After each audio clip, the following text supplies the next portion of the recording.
क्या आप जानते हैं ईद के दिन सिर्फ मर्दों को ईदगाह जाने का हुक्म था या औरतों को भी? क्या पर्दे में रहने वाली महिलाएं भी जाएं? क्या हाइजा मासिक धर्म वाली औरतें भी ईदगाह जाएं या उन्हें घर में रहना चाहिए? आज हम हदीस की रोशनी में एक ऐसा जवाब जानेंगे जो बहुत लोगों को हैरान कर देगा, लेकिन सही जवाब हम आखिर में जानेंगे।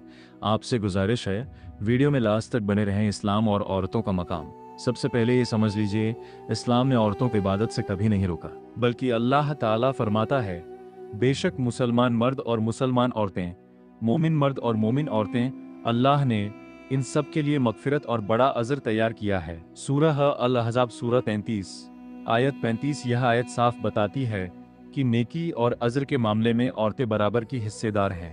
लेकिन सवाल फिर भी बाकी है, ईदगाह के बारे में क्या हुक्म था हदीस की रोशनी में? अब सुनिए हजरत उम्मे अतिया रज़ियल्लाहु अन्हा की रिवायत। वो फरमाती हैं, हमें रसूल अल्लाह सल्लल्लाहु अलैहि वसल्लम ने ईद फित्र और ईद उल अज़हा के दिन बाहर निकलने का हुक्म दिया। कुंवारी लड़कियों को, पर्दे में रहने वाली औरतों को, यहाँ तक कि हाइजा औरतों को भी। हाँ, हाइजा औरतें नमाज की जगह से अलग रहें, लेकिन भलाई और मुसलमानों की दुआ में शामिल हों। सही मुस्लिम हदीस 890। सोचिए, यहाँ तक कि जो नमाज नहीं पढ़ सकती थी उन्हें भी जाने का हुक्म दिया गया। लेकिन एक सवाल और उठा, अगर चादर ना हो तो? उम्मे अतिया रज़ियल्लाहु अन्हा ने अर्ज किया, या रसूल अल्लाह सल्लल्लाहु अलैहि वसल्लम, अगर किसी औरत के पास चादर ना हो तो? रसूल अल्लाह सल्लल्लाहु अलैहि वसल्लम ने फरमाया, उसकी बहन अपनी चादर उसे पहना दे।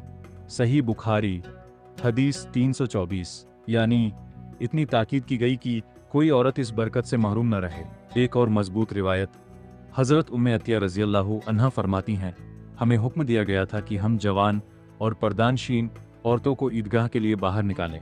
हाइजा औरतें नाज की जगह से अलग रहें और तकबीर व दुआ में शामिल हों। सही बुखारी हदीस 971 974। अब आप खुद सोचिए, अगर जाना मना होता तो क्या इतना जोर देकर हुक्म दिया जाता? कुरान से इशारा, अल्लाह ताला फरमाता है, ताकि तुम गिनती पूरी करो और उस पर अल्लाह की बड़ाई बयान करो कि उसने तुम्हें हिदायत दी। सूरह अल बकरा सूरह 2 आयत 185। उल्मा फरमाते हैं कि यह आयत ईद की तकबीर और खुशी के इजहार की तरफ इशारा करती है, जिसमें मर्द और औरत दोनों शामिल हैं। अब वो सवाल तो अब बताइए, रसूल अल्लाह सल्लल्लाहु अलैहि वसल्लम ने औरतों के ईदगाह जाने के बारे में क्या फरमाया?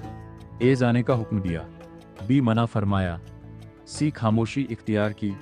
डी, सही जवाब का इंतजार। सही जवाब है ऑप्शन ए, जाने का हुक्म दिया। जी हाँ, रसूल अल्लाह सल्लल्लाहु अलैहि वसल्लम ने औरतों, यहाँ तक कि कुंवारी, पर्दानशीन और हाइजा औरतों को भी ईदगाह जाने का हुक्म दिया, ताकि वे तकबीर, दुआ और इस्लामी खुशी में शामिल हो सकें। सीख वस्तहद ने सलाम ने औरतों को इबादत से नहीं रोका, उन्हें रहमत के मौक़ों में शामिल किया, हया और पर्दे के साथ समाज में हिस्सा लेने की तालीम दी।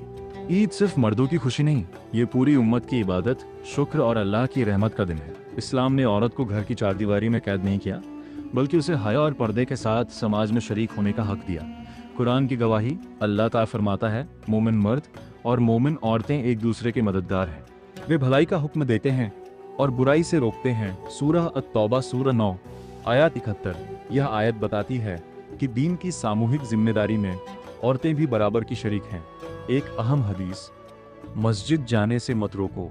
रसूलुल्लाह सल्लल्लाहु अलैहि वसल्लम ने फरमाया, अल्लाह की बंदियों को अल्लाह की मस्जिदों से मत रोको। सही मुस्लिम हदीस 442।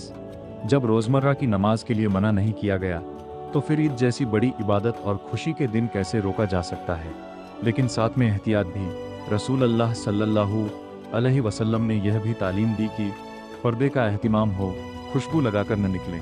हदीस में आता है, जो औरत खुशबू लगाकर लोगों के पास से गुजरे ताकि वे उसकी खुशबू महसूस करें, वह ऐसी वैसी गुनाहगार है। सुनन अबू दाऊद हदीस 4173 हसन।